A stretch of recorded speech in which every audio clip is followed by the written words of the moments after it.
Bonjour, je prends un petit peu de temps au soleil, tranquille, pour vous parler de quelque chose qui me semble important. C'est avec une élève que j'ai discuté.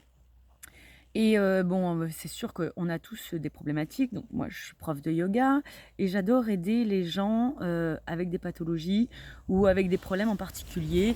Plus les cas sont difficiles et plus ça m'intéresse. J'aime l'être humain en général, la curiosité de découvrir qui sont les gens, comment ils réagissent, qu'est-ce qu'ils ont vécu comme traumatisme. Tout le monde est différent et chaque cas est différent et ça, j'adore. Et puis, je me retrouve devant une élève et elle me dit, «Mais Marie-Laure, crois-tu vraiment que l'on peut tous changer? Sommes-nous tous aptes à changer?» Eh ben, ma réponse a été instinctive: «Oui, bien sûr». Le changement, c'est un choix, c'est une prise de décision. Alors effectivement, il y a des choses qui sont bien ancrées dans l'éducation, dans le passé, suivant les régions, suivant dans quelle famille on a grandi, ou sans famille, livré à soi-même, ou très entouré. Ça, c'est notre corset mental. C'est nos bases qu'on s'est fixées à un moment donné dans notre vie. Effectivement, chaque personne réagit différemment et chaque personne a une histoire différente et du coup un parcours différent, ce qui nous amène à vivre les expériences différemment. Il faut savoir une chose, c'est que chaque émotion, chez chaque personne, la vit différemment. Personne ne vit deux émotions de la même façon. Par exemple, je reçois un bouquet de fleurs.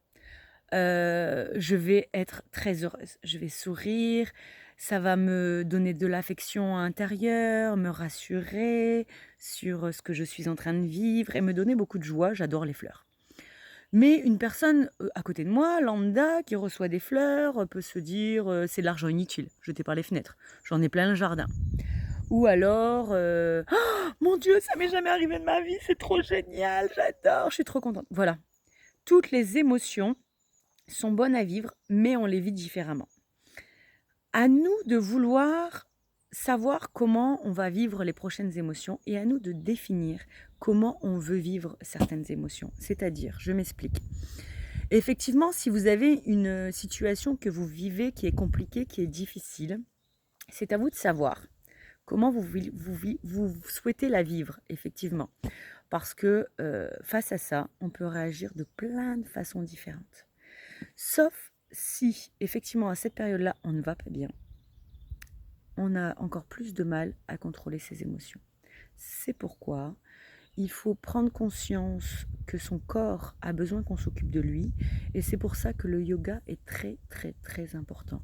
Le yoga va vous apporter une connaissance de votre corps, apprendre à écouter son corps, apprendre à savoir qu'est-ce qui nous fait du bien. Pareil, dans le yoga, on est tous différents suivant les postures, suivant la respiration, suivant la souplesse, suivant la musculature du corps. On est vraiment tous différents.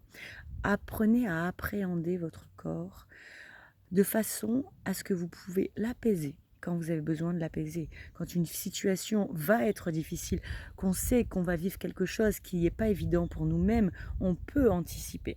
On peut anticiper par l'hygiène de vie qu'on va apporter.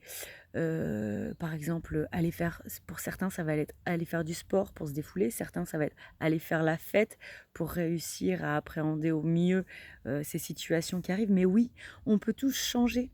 À vous de cibler, de repérer et d'imaginer un schéma différent suivant la situation que vous êtes en train de vivre. Et essayer. C'est-à-dire que ensuite à ça, essayez de revivre l'expérience différemment. Essayez de visualiser l'expérience différemment. Et vous allez voir que quand ça va se reproduire, parce qu'il y a des cycles, des erreurs que l'on fait qui se représentent à nous tout le temps dans notre vie. Et à un moment donné, on se dit: «Mais c'est pas possible, je vais pas m'en sortir». Bah si, si on apprend à visualiser et à y réfléchir, à appréhender en amont ce qui va se passer, effectivement, on peut changer le cours de notre vie, le cours des choses. Donc à nous de choisir si oui ou non, on veut vivre tout le temps les choses de la même manière, et ça dépend de personne d'autre, hein. Les extérieurs ne sont, que des pions que vous pouvez déplacer, savoir si vous voulez qu'ils continuent à vous accompagner ou pas, c'est encore un choix de vie. Alors attention, je parle de pion, effectivement, au sens symbolique du terme, c'est-à-dire que chaque personne a son destin entre les mains. Et personne ne peut vous faire changer si vous ne voulez pas changer vous-même. Donc, les personnes extérieures influent sur votre vie si vous le voulez ou non. Si vous décidez qu'elles n'ont aucune influence sur votre vie, elles n'auront aucune influence sur votre vie. Bye bye!